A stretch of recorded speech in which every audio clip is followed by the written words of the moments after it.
Okay, so the type of piping we're going to use is just this ordinary ribbon, and similarly to the type of piping that we use on but we don't need to change the foot. So here we're starting off in where the opening to the chahar, just about a centimeter above. And this is an extra good solution for, you know, when you have kameez that's too tight and you haven't got, you're sewing sort of right on the edge and then you haven't got the fabric to do turnings with. This is like a wonderful solution for that. And you can use the wider ribbon as well.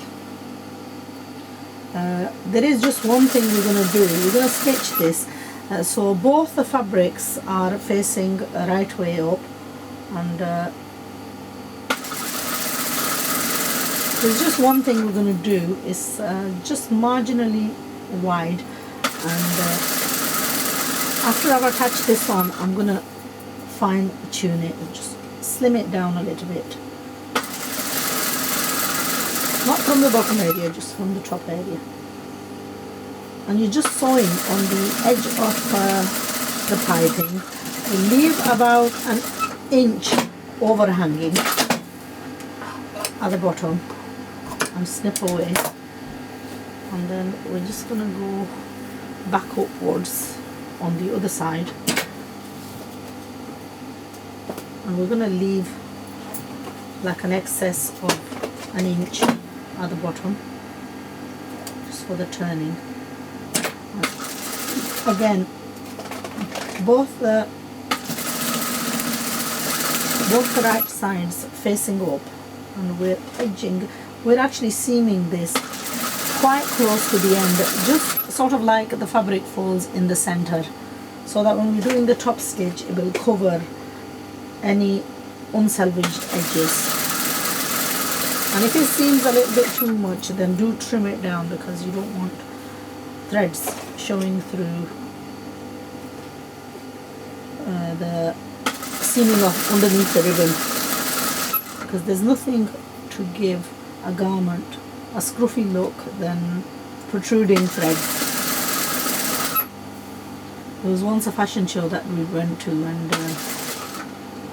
the girls from a local college had organised it, and obviously they were probably meeting a deadline or something, and they'd made some really nice garments, but the off-putting thing was that they had, even through, you know, the really high lights and stuff, you could see the overhanging threads.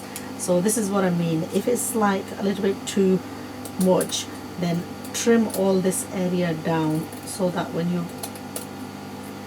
you turn and when you top seam, all these unsalvaged edges are not protruding out. Now on most of this is okay. This is rubbish as well. It's not cutting. You do need a fine scissor, a good cutting scissor. Just give a couple of these edges that are.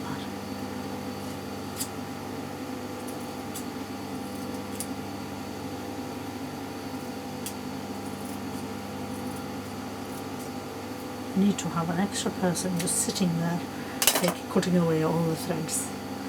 Okay, so what we're going to do now is just overstitch this. So just turn the garment the wrong way around.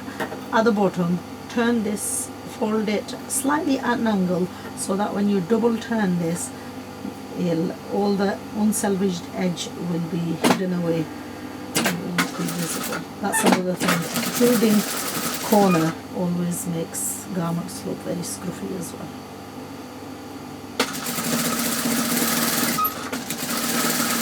So this is very easy solution for turning the jacks. You know, if you're a person who struggles to get your turnings absolutely perfect, then this is pre-done and can save you.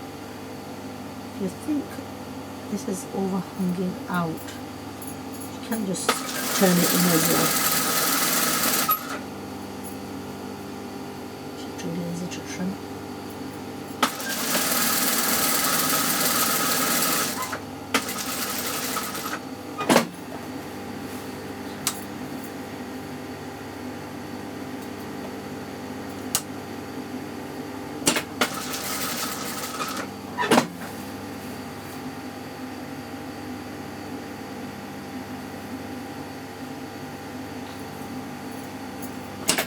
Now to settle this, you'll need to give this a really nice solid press, because there is a slight bit of stretching in ribbon, and it can add like a pull